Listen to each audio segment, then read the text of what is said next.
E vou aproveitar da andamento aqui na moderação e chamar o professor, né, o Alessandro Mazzola, com o tema Pare, Ressonância Magnética sem Artefatos de Movimentos. O Alessandro Mazzola, que ele é bacharel e licenciado em Física pela PUC do Rio Grande do Sul, mestre em Ciências Radiológicas da UFRJ, especialista em Física do Radiodiagnóstico pela Associação Brasileira de Física Médica e em Ciências Radiológicas pela UFRG. Perdão, desculpem.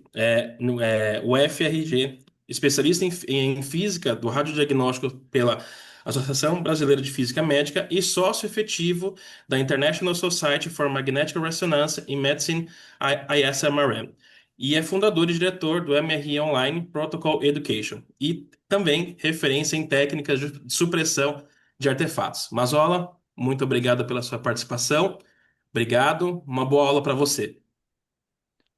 Bom, pessoal, muito obrigado. Espero que todos estejam vendo aí a tela. Obrigado, Mário. E é um prazer estar aqui de novo no início das aulas. Eu já estava aqui. Por favor, vão me avisando aí também do tempo, né? Eu costumo sempre encerrar antes do tempo as minhas aulas, mas se eu passar um pouquinho, tá? Vocês, por favor, me avisem aí, tá bom? Bom, eu acho que é muito importante aqui, tá? A gente relembrar aí o intuito dessa aula. Então, por favor, não se esqueçam, né, de fazer uma doação, mesmo que pequena. Eu sei que já entraram aqui, já através, né, de um convite, um ingresso solidário aí, em que o valor vai ser destinado para essa instituição. Mas para quem puder, né, fazer uma pequena doação, mesmo que pequena, para os investidores da Esperança, tenho certeza que toda doação a mais recebida por essa instituição vai ser muito bem utilizada. E eu quero dar os parabéns mais uma vez aí para o meu amigo Anderson e para toda a equipe, tá, da SR Capacitação Profissional, professora Neildes e todo o grupo, pela, pela, pela doação de tempo, né, para fazer com que esse nosso evento saísse aqui. Tá excelente. Infelizmente, estava trabalhando aqui também durante a tarde, tentando assistir todas as aulas, mas não deixei, ó, de fazer a minha doação hoje, tá? Então, em nome dos colegas aí do MRI Online, eu fiz uma doação para a instituição, ó, hoje de manhã, e eu espero que esse valor ajude. Então, eu estou colocando aqui o comprovante para estimular vocês a fazerem o mesmo, tá? A gente precisa ah, deixar, às vezes, um pouquinho, não precisa ser R$ 600, pode ser R$ 60, pode ser até R$ 6. Tenho certeza que vai ajudar muito a instituição. Quero também convidar vocês que estão aqui assistindo para seguir as nossas redes, lá no @MR Online no Instagram, e também para fazerem parte do nosso grupo aberto do MR Online no Telegram, porque eu vou deixar depois uns artigos que eu vou mostrar aqui na aula, vou deixar um material ali sobre artefatos de movimento de forma complementar a essa aula. A gente tem usado esse grupo aí também para fomentar, né, muitas vezes materiais adicionais de ressonância, eventos, novidades do MR Online, a gente coloca lá no grupo. Então, por favor, quem quiser, é só apontar a câmera do celular. Depois da aula, eu coloco também no nosso chat ali o link, né, para o Telegram, para vocês baixarem depois esses materiais adicionais. Uh, o ano passado esse evento teve aí como tema, né, a ajuda aqui para o Rio Grande do Sul. Então, como gaúcho, como estando aqui em Porto Alegre, e agora, infelizmente, a gente está numa subida de novo aqui dos rios e do Lago Guaíba, devido a chuvas intensas que a gente teve na região central do estado. Não está nessa situação que a gente estava no ano passado, ou seja, não é uma situação tão crítica como foi aquela grande enchente do ano passado, mas infelizmente novamente está afetando famílias. Mas o meu intuito aqui, isso a gente sabe que problemas a gente tem no Brasil inteiro, né? Mas é agradecer muito a todos vocês que ajudaram, né, de alguma forma, até muitas vezes estimulando, compartilhando, se solidarizando, né, com o que aconteceu aqui no ano passado. Então, muito obrigado. Tenho certeza que as pessoas que estão aqui com a gente hoje, não só dando aula, mas assistindo, são pessoas muito especiais que estão fazendo parte, inclusive, desse evento. E isso é muito bonito, né? Mais do que a gente está falando aqui de ressonância magnética, a gente está aqui numa reunião entre muitos amigos aí para uma causa muito nobre. Então, parabéns aí para todos que estão aqui com a gente. E vamos lá para o tema, né? A gente vai falar sobre ressonância magnética sem artefatos de movimento, né? Talvez seja o grande desejo aí de quem trabalha com ressonância, né? Porque, infelizmente, se a gente for fazer uma enquete, como a gente já fez há um tempo atrás, a gente vai ter esse resultado aí, né? Qual é o principal artefato presente na sua rotina? Né? E quando a gente vai lá ver, ó, movimento, né? A maior parte das pessoas vai sempre dizer movimento, né? E eu acho que isso é notório, assim, aonde quer que a gente pesquise ou bote aí uma enquete, mais de 50% das respostas aí sempre dá movimento, né? Então vocês imaginem um mundo, né, da ressonância sem artefatos de movimento, né? Quanto de produtividade a gente vai conseguir melhorar, que dor de cabeça a gente vai evitar, né? Porque muitas vezes isso eu já vi acontecer e acho que aqui já deve ter acontecido com mais pessoas, de tu estar ali fazendo as aquisições, sai uma aquisição com algumas imagens daquela aquisição com movimento ou com algum movimento mais grosseiro e no conjunto de todas as imagens tu não consegue olhar e quando vai para o médico aquilo lá volta e olha aqui como é que tu deixou passar esse exame, né? Então, até pelo lado da gente ser alertado, inclusive, sobre possíveis movimentos já durante o processo de aquisição. Então, a gente sabe que esse é um tema muito importante para a prática do dia a dia.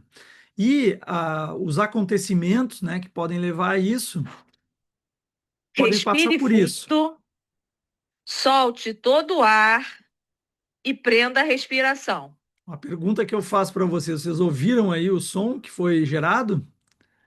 Hein? Conseguiram aí ouvir o som? Só porque eu sei que determinados, ótimo, tá, perfeito, né? Reconheceram a voz, depois vocês podem comentar aí sobre se vocês reconheceram de quem é essa voz, né? Mas o que que a gente espera depois de falar isso para o paciente ou de ter lá a voz gravada, né? A gente espera ter uma imagem assim, né? Uma imagem que não apresenta artefatos de movimento mais grosseiros aí, uma imagem que vai ter uma qualidade adequada para alguma aquisição, mas quando sai a imagem, né? Bem longe daquilo que estava esperado, a gente percebe artefatos extremamente prejudiciais aí à qualidade da imagem, fazendo com que não dê para seguir daquela forma com aquela aquisição. E aí vai se tentar, né, falar com o paciente e tudo mais. Então, é isso que a gente vai explorar um pouco agora, né? Como é que a gente faz para não ter isso daqui, né? Para que a gente tenha uma imagem sem a presença de artefatos. Só que aí tem um detalhe que a gente precisa se concentrar aqui na aula, que são os artefatos de movimento. E principalmente, obviamente, a gente entender que o corpo está todo em movimento, né? Nosso corpo está continuamente em movimento, mesmo quando a gente fala assim, ah, não, mas se a pessoa parar com a cabeça lá, ficar sem movimentar, né, a cabeça, eu consigo fazer imagens muito boas do tecido cerebral. Agora, é preciso a gente lembrar que o próprio tecido cerebral está em movimento pulsátil, ele tem um pequeno movimento a cada batimento cardíaco. E esse movimento pode ser maior ou menor, e muitas vezes ele não é tão percebido na imagem, a não ser que eu esteja querendo fazer imagens de altíssima resolução de alguma estrutura, e aí mesmo esse movimento pulsátil eu começo a ter dificuldades para chegar num limite lá de qualidade da imagem para esse tipo de aquisição. Ou quando a gente vai lá para a região da pelve, né, e resolve preparar, inclusive, né, bem o paciente ali, posiciona, muitas vezes coloca até uma faixa de compressão, mas se esquece que muitas vezes não é um movimento abdominal ou pélvico, né, de respiração ou mesmo de movimento de contração dos músculos que vai fazer com que a gente consiga reduzir o movimento interno. E esse movimento interno peristáltico, ele vai continuar acontecendo se eu tiver colocado muitas vezes uma contenção ou não, não que isso não ajude, mas a gente precisa entender que o paciente vai está com as suas estruturas em movimento, a não ser que eu adote determinadas formas aí de reduzir esses movimentos. E como vocês viram também, esse movimento ele pode ser muito útil. Teve aí a aula de cardio, né, mostrando muito muitas das aquisições de cardio vão envolver o movimento do músculo cardíaco e percebam que isso também pode ser fruto, né, de informação para o médico radiologista. Então, o movimento ele pode ser útil e ele pode ser inútil. E inútil, a gente está falando aí do movimento que vai gerar artefatos, né? Lembrando que artefato é qualquer intensidade ou ausência de sinal que não possui uma correspondência anatômica ou funcional com o objeto que se está adquirindo a imagem ou dado. E eu gosto de falar sempre nas aulas, já há muito tempo, né, que em toda imagem de ressonância magnética sempre existe a presença de algum artefato. Tá? Então, infelizmente, é impossível a gente ter a eliminação por completo de todos os artefatos que uma imagem de ressonância magnética pode ter. O que a gente consegue sim é minimizar, inclusive a ponto de não perceber aquele artefato. E aí a gente até pode dizer que aquele artefato não existe ali na imagem, mas lá, né, no fundo, a gente tem uma série de artefatos que estão permanentemente acontecendo, como por exemplo deslocamento químico, e infelizmente a gente não consegue eliminar a fonte do artefato, mas minimizar a ponto da gente não enxergar. E o artefato de movimento, ele é tema de muitas e muitas publicações, e ele é tema de talvez assim a busca, né, durante toda a história da ressonância magnética pela sua minimização. A gente pode voltar lá no Peter Mansfield de 1977, querendo desenvolver uma técnica super rápida de ressonância magnética que, inclusive, não possibilitava que ela fosse implementada na época por causa do hardware, ou seja, os próprios engenheiros e fabricantes da época disseram assim: não, essa técnica é impossível da gente desenvolver, porque a gente não vai conseguir chegar nesses tempos de funcionamento dos gradientes, senhor Peter Mansfield, que o senhor está propondo nesse artigo. Né? E foi necessário aí mais de 10 anos de desenvolvimento tecnológico para se começar a testar a sequência API. Por quê? Porque ela era tão rápida no ponto de vista teórico da sua aquisição que o hardware da época não tava conseguindo acompanhar aquilo. Então foi necessário toda uma curva de desenvolvimento dos gradientes da ressonância magnética para que aquela técnica que o Peter Mansfield queria para congelar o movimento cardíaco, que era o seu grande objetivo na época, fosse então aplicada, e vejam que depois ela foi aplicada não para o movimento cardíaco, né, não para visualizar a anatomia cardíaca ou mesmo a função cardíaca, mas foi utilizada, por exemplo, para desenvolver a difusão por ressonância magnética. Tá? Então, técnicas rápidas foram desenvolvidas, métodos, né, sequências de pulso mais rápidas, e vocês viram ali na aula, na excelente aula do Luiz Mendonça, que foi falar, né, eu acho que a gente teve uma sequência aí de ótimas aulas até agora, mas eu chamo a atenção para aquela aula ali do Luiz Mendonça, que fala da manipulação do espaço K. Como é que eu posso lidar com aquele que é o principal responsável, né, por a gente ter que pensar na solução dos problemas dos artefatos de movimento. Então não se esqueçam que a origem, né, dos artefatos de movimento e a solução estão diretamente relacionadas àquilo que a gente entende aí ou trata, né, na física da ressonância como o espaço K, que já me ajudou muito, viu, Luiz, a tua aula, porque isso fez com que facilitasse aí a visão que as pessoas precisam ter, né, daquele repositório de sinal que é coletado do paciente. E uma coisa importante que a gente precisa dizer sobre o espaço K é que cada linha de informação que é coletada na nossa sequência de pulso, ela tem origem na informação do mesmo objeto.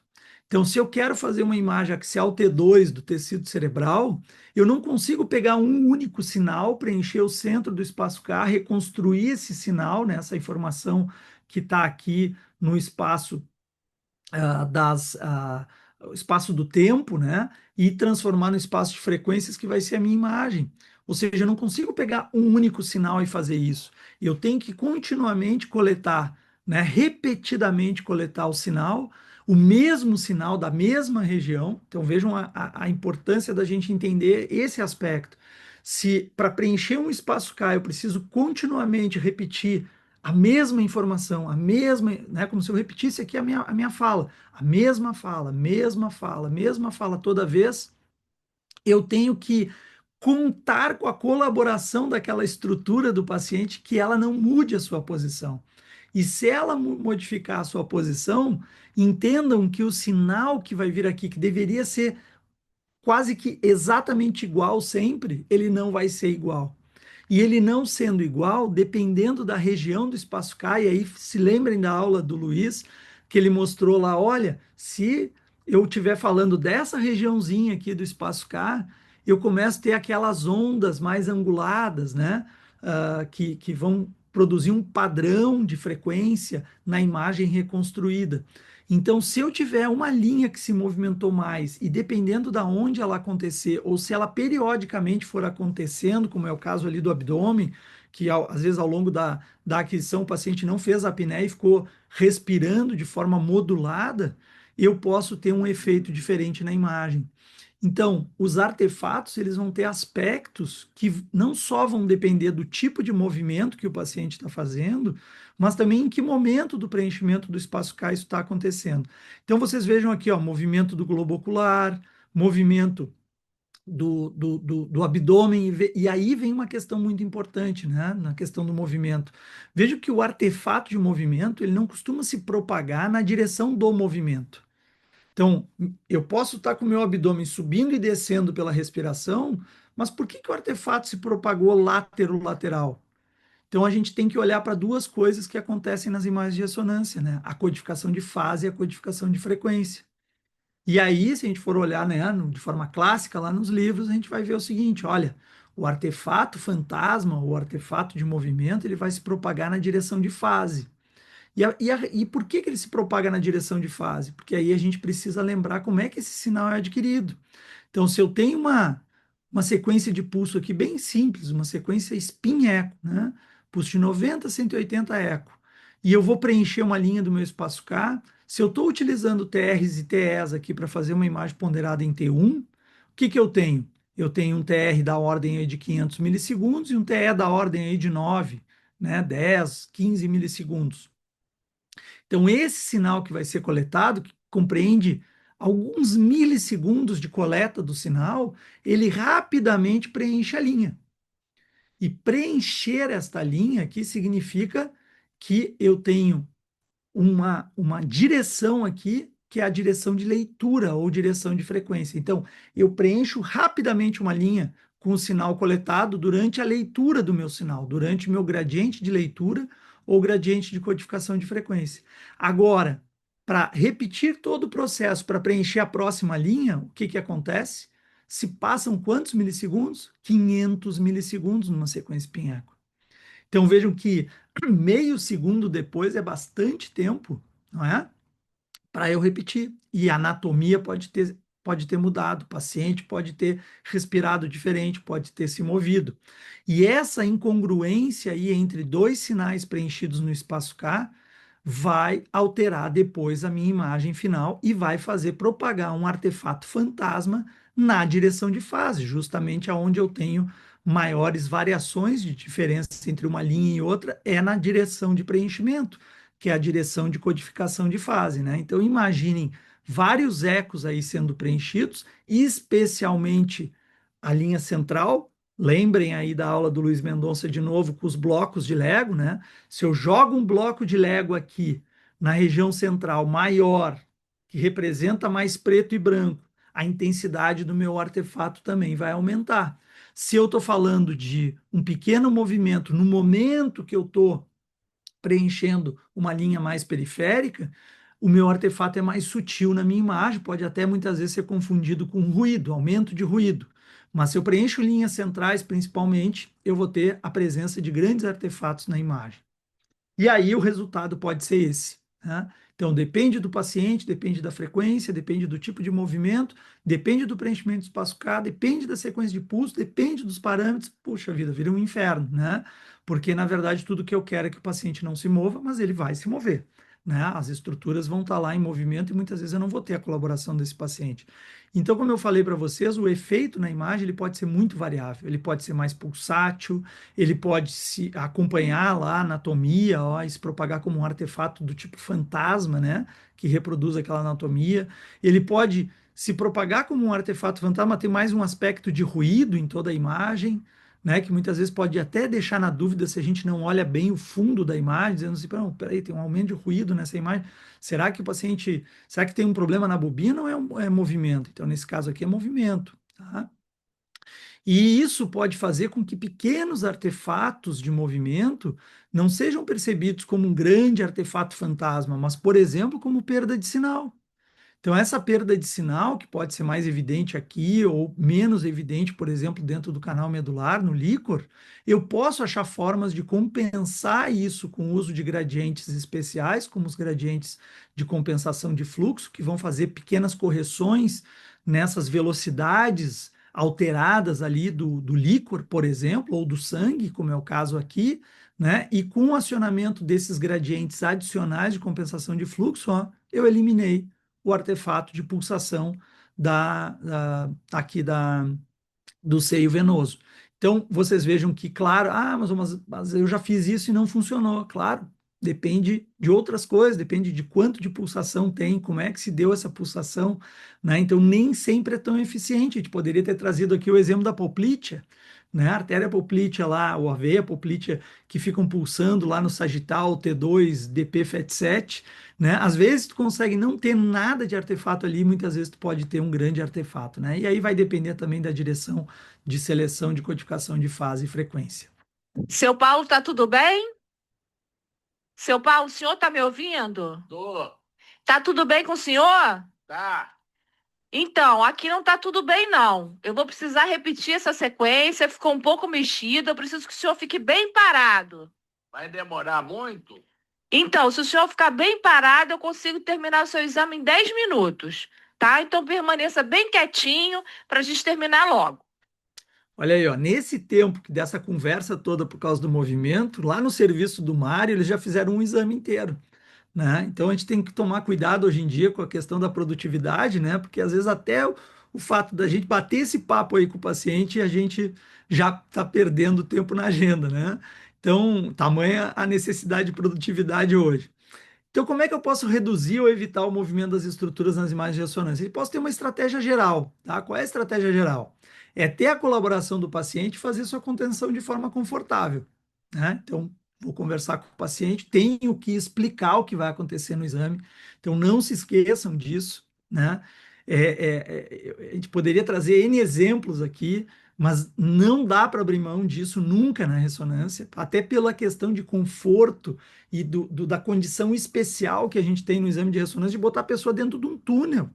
Eu não posso deixar de falar isso para as pessoas com as quais eu trabalho, que é preciso conversar com o paciente, é preciso ter uma explicação, é preciso educar o paciente em relação ao exame que ele vai ter, né?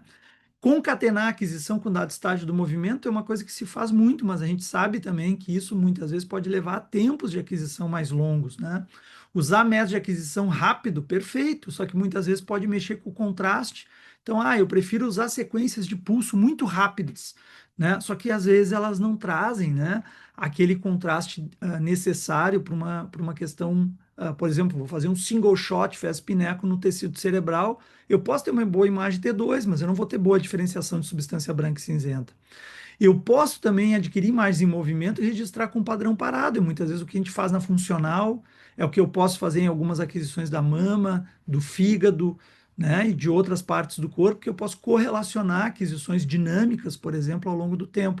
Eu posso adquirir repetidamente os dados de forma a obter uma imagem média, eu posso matar o sinal do que se move, eu posso mudar a direção de fase, né? Eu posso usar navegadores respiratórios, que ao invés de botar uma cinta no paciente, perder esse tempo, né, colocando a cinta, que acho que é uma perda de tempo, mas de qualquer forma é mais uma coisa que tu tem que posicionar ali. Mas eu posso usar hoje em dia navegadores. Esses navegadores, eles existem não só para fígado, eles existem para coração, eles existem para tecido cerebral, e eles têm sido cada vez mais utilizados, inclusive, para a gente entender o movimento que está acontecendo, né? E esse movimento ainda, ó, pode ser detectado de outras formas, como por exemplo a Philips aí tem o Vital Eye, né? E outros fabricantes agora já estão desenvolvendo sistemas também como uma espécie de sonda, né? Eu mando um sinal por um transmissor e detecto por um receptor e vejo se teve movimento, se teve batimento cardíaco, se teve não só a movimentação respiratória, mas a movimentação também de outras partes do corpo durante aquele processo de aquisição, né? Então vão ficar monitorando mesmo o paciente, correlacionando esses dados com a aquisição das imagens, né? Então, sensores que podem ser desenvolvidos, que já estão desenvolvidos aí, para pegar batimento cardíaco, movimento respiratório, né? E até movimento corporal, tá? E esse movimento do paciente, ele pode ser desse tipo aqui, ó. Você sabe o que que aconteceu aqui? O paciente saiu de dentro do gantry. Ele estava começando a aquisição e ele pulou fora, ele se arrastou lá de dentro para pular fora daquele aparelho, né? Então, quando eu tenho situações desse tipo de claustrofobia tão alta, né, aí é completamente diferente a conduta que eu tenho que ter em relação a isso daqui. Então vocês vejam que aqui não vai funcionar muito a orientação, né? Eu já tenho que partir para algumas técnicas, como já se fala até muitos lugares. Eu conheço um lugar muito bom aqui no Rio Grande do Sul, inclusive, que faz hipnose em pacientes, né? Mas vocês sabem muito bem que aí tem que se partir para coisas às vezes mais agressivas, né? Como conter de uma forma mais contundente aí o paciente, né? Mas se isso não funcionar, a gente tem que ir para anestesia, para sedação e muitas vezes também fazer uso de medicação dependendo do que a gente está falando aqui, como o caso, por exemplo, do Buscopan, né? E eu gosto de mostrar isso aqui, agradecer aqui o Ricardo que deu a aula, né? O Ricardo Trujillo, por essa imagem aqui em movimento, que é muito bonita, né? Mas não é nada agradável, principalmente se a gente estiver fazendo exames dessa região. E aí, agradecer aqui ao William Miranda, que fez esse teste aqui para gente, ó, sem uso do antiperistáltico, no caso aqui foi o Buscopan, sem uso do Buscopan, com o uso do Buscopan após 1 minuto, então a gente pode ver todas as alças bem paradinhas aqui, e 12 minutos após a injeção. Então vejam que a partir de 10 minutos depois da injeção do Buscopan, eu já volto a ter movimento.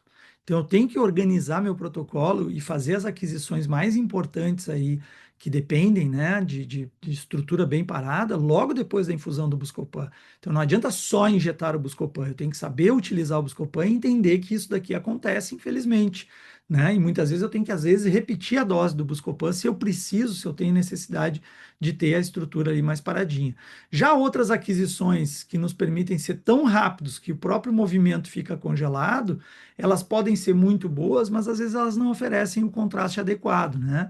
Já em outras situações aí, né, aqui com a ajuda das imagens do pequeno Enzo, da Fernanda Meirelles, que está aí com a gente no evento, né, vocês vejam que a gente consegue congelar o batimento do feto, né, e hoje já é um gurizão grande aí, e com isso fazer imagens de alta qualidade aí para ressonância fetal.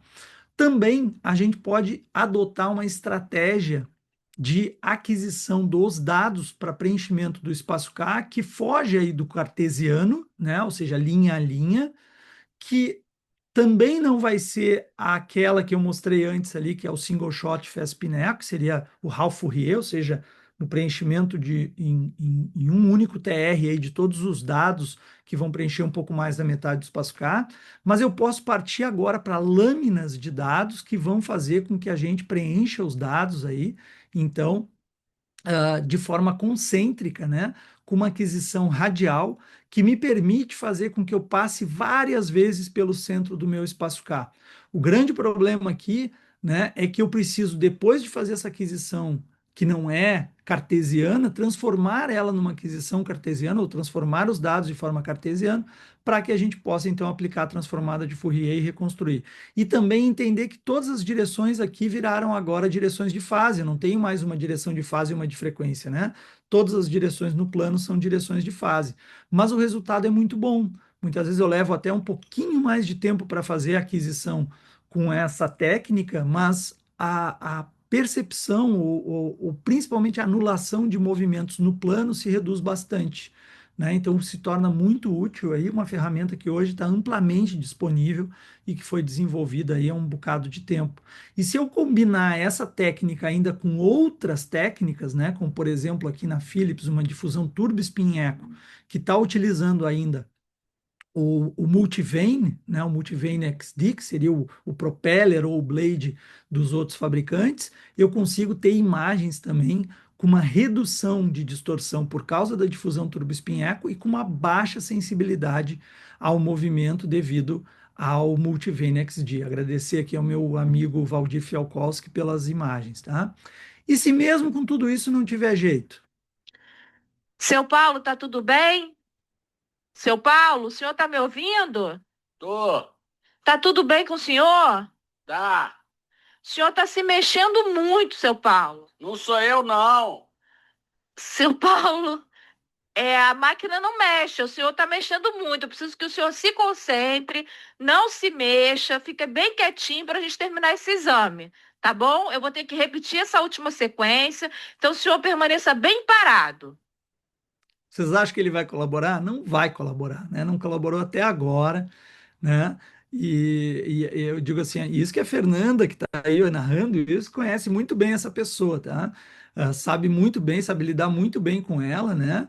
Que inclusive é o pai da Fernanda que nos ajudou aí nas aquisições. Nas aquisições, não, nas gravações, tá? Isso aqui é um outro paciente, tá? De uma instituição bastante séria aqui do nosso país no tratamento, no diagnóstico e tratamento do câncer, e um paciente com uma lesão bastante extensa, que se tentou repetir, inclusive reduzindo o tempo de aquisição, e não teve jeito, né?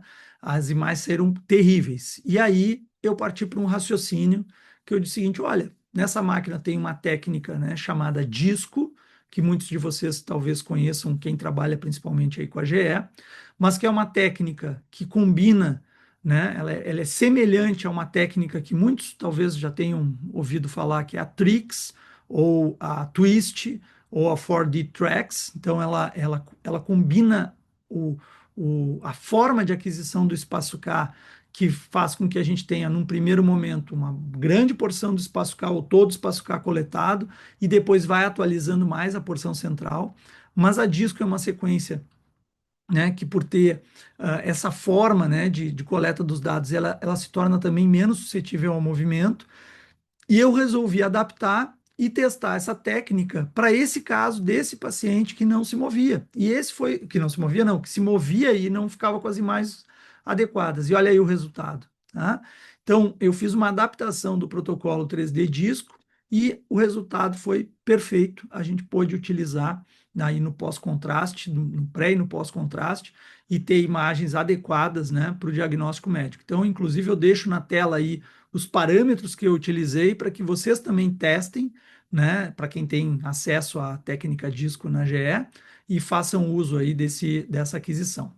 Bom, e para ir para o finalzinho agora, vamos tentar tornar insensível, né, a aquisição dos dados ao movimento. Como é que a gente torna... O movimento está lá acontecendo, como é que eu posso tornar a aquisição insensível a esses artefatos de movimento? Então, partindo do mesmo princípio que a gente teve lá com o propeller, que é preencher o espaço K de forma radial, eu Mas, ó, posso agora... Oi? desculpa te interromper, mas já passou um pouquinho, tá bom? Tá bem, então já vou caminhar para encerrar. Então, o que que acontece aqui, ó? Eu posso preencher isso aqui parece uma estrela, né? Então, essas técnicas aqui, ó, elas são chamadas de stack of stars. É como se eu empilhasse as estrelas, né?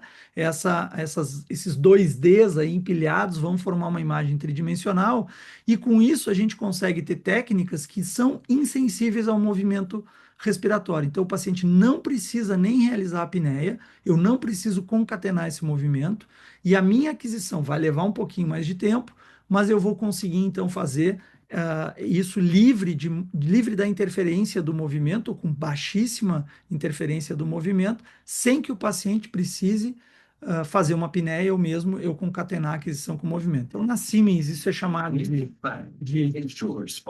vibe star, twist star. Na Philips é chamada tem um nome, deixa eu me lembrar, que é o Dixon FFE mais o 3D Vane, né? E aí algumas imagens para vocês terem uma ideia, inclusive com pulso de black blood aí para tornar os vasos ainda mais escuros, né? Com baixíssima sensibilidade. Então, claro, aqui a gente está falando de uma aquisição em apneia com 18 minutos, aqui uma aquisição de 3 minutos e 41, mas é possível fazer com menor tempo, inclusive para a gente ter imagens dinâmicas, tá? E se nada mais disso funcionar, a gente vai ter solução? Não, né? Ninguém vai pensar aqui em acabar com a respiração aí do paciente ou com o movimento, né? Apesar que hoje a gente tem colegas aí trabalhando, inclusive, com ressonância com cadáver, né? Aí é fácil. Mas a gente vai ter que chamar a ajuda aí da IA.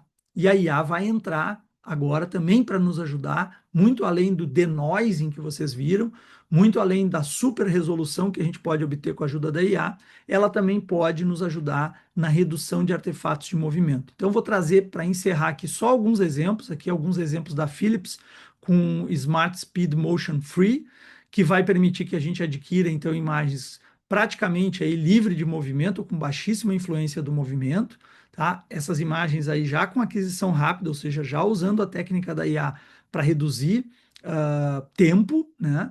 E reduzindo também a sensibilidade dos meus dados aos movimentos, né? Então, o tratamento dos dados, o reconhecimento do padrão de movimento, sendo então tratado para que a gente não tenha isso presente na reconstrução. Então, a gente consegue eliminar os movimentos, os artefatos de movimento, a um ponto que a gente não detecta eles mais, então não consegue visualizar mais esses artefatos de movimento, isso sem mexer com resolução, né? Às vezes reduzindo ainda um pouquinho de tempo, né? Que no caso comparativo entre uma técnica convencional e ela com o motion free, mas vejam que não é a redução só de tempo que fez com que reduzisse o artefato de movimento, e sim o tratamento dos dados pela IA, né? E aí a gente poderia trazer aí, ó, muitos exemplos que já estão disponíveis, ainda essas técnicas estão sendo lançadas para que a gente tenha nos equipamentos comerciais, né? E fazendo com que a gente consiga ter reduções aí significativas. Essa imagem para mim aqui é bastante impactante, né? A gente está vendo aí, claro, um pouquinho aqui no caso até um pouco mais de tempo, mas uma imagem completamente livre de movimento, de altíssima qualidade, né? Que vai nos mostrar ó, artefatos também de deglutição, de respiração aí sendo eliminados, tá? E imagens lindas aí da região do abdômen. E para mostrar ainda uma novidade ainda mais atual, tá? Isso aqui eu vi pela primeira vez agora no congresso da ASMRM 2025 que eu participei, e os slides foram cedidos aí pelo pessoal da Unite, então agradeço ao Luiz Mendonça que está aqui com a gente, mas quem me enviou isso foi o Cristiano Fraga. Então vocês estão vendo uma live imaging, né, produzida com dados de extremamente uma técnica de aceleração da coleta dos dados e de IA combinada, que faz com que a gente consiga não só detectar ter as imagens que a gente precisa ter da anatomia e estática, mas inclusive ver elas em movimento sem ter o artefato de movimento, né? Então, exemplos aí para várias partes do corpo, né? Dei uma olhadinha aqui no leve movimento que eu tenho do nervo óptico, né? Então, uma aquisição feita de forma, digamos assim, tradicional, mas que junto com os dados dessa aquisição, ao invés do artefato, né, ou do dado com movimento estar nos atrapalhando, ele é utilizado para gerar a imagem com o movimento. Tá? Então, é disso que a gente está falando aí quando a gente vai falar de acabar com o movimento, né, da ressonância, não é necessariamente acabar com o movimento em si, mas fazer uso também do movimento, só que agora sem o trágico artefato aí que a gente tinha de movimento. Então, as imagens são muito interessantes, né? Acho que é uma técnica que logo a gente vai querer enxergar já nas máquinas, para que a gente possa, inclusive, utilizar agora não só a imagem anatômica ali parada da estrutura, mas também a componente de movimento e fazer uma avaliação conjunta disso, né, para as diferentes anatomias, tá certo? Deixa eu passar aqui mais rápido, já que o nosso tempo já foi. Olha aí, ó, pequenas movimentações do ombro, né, sendo detectadas, mas vocês vejam que em nada atrapalha a visualização das estruturas de interesse, certo? Isso vai, então, para um novo patamar, né? A gente vai levar a ressonância para um novo patamar. Então, em resumo, aquisições mais rápidas e com exames mais curtos para reduzir a possibilidade de movimento, é isso que a gente viu aqui. Monitorar o movimento e coletar dados de forma que possibilite corrigir, correlacionar. Vendo que a IA vai nos ajudar também a eliminar artefatos de movimento, e a ressonância está num caminho com passos muito rápidos para a gente reduzir ou eliminar os artefatos causados pelo movimento. né? Então, a grande barreira que a gente tem aí da questão do movimento, talvez daqui a alguns anos não se torne mais tão importante naquelas pesquisas. Pode ser que outros artefatos, como o metal, né, que tem muito paciente cada vez com mais metal. Mas nunca se esqueçam, né? O recado que a gente precisa deixar aqui: toda orientação do paciente, colaboração, nunca pode ser descartada, pois só ajuda na qualidade final, né? Então, cada vez mais a gente precisa respeitar a pessoa que está ali, ver as limitações que ela tem, orientar ao exame e ter uma postura muito humana em relação às pessoas com as quais a gente está fazendo. E se a gente não tiver tanta perda de tempo lá na nossa aquisição com a questão do movimento, que a gente dedique mais ao bom atendimento, ao cuidado, ao carinho com os nossos pacientes, tá certo? Eu quero agradecer a todos, agradecer o convite, agradecer a toda a equipe aí do MR Online, não só pela ajuda, mas por toda a parceria, e dar um grande abraço aí para os meus amigos da SR Capacitação e parabenizar mais uma vez por esse grande evento que a gente está participando. Bom, Mazola, muito obrigado pela sua excelente aula, foi espetacular. E agradecer também, né, o seu Paulo, que foi o grande ícone dessa aula. Que- né? Quem é aquele negócio, né? Todo mundo vai passar um dia a atender o Sr. Paulo na agenda, porque é cada vez mais comum essa situação, né? É isso aí. Tá? Joia. O atraso aí, obrigado. Imagina, que isso. Pessoal, obrigado mais uma vez. Eu vou deixar as perguntas para o chat, tá? Por conta do horário. E agora eu quero convidar a doutora Aline Morião, que ela é mestre pelo programa de pós-graduação em cirurgia pela Universidade Federal do Amazonas, residência médica em radiologia e diagnóstico por imagem no INCA, membro da comissão de acreditação em diagnóstico por imagem do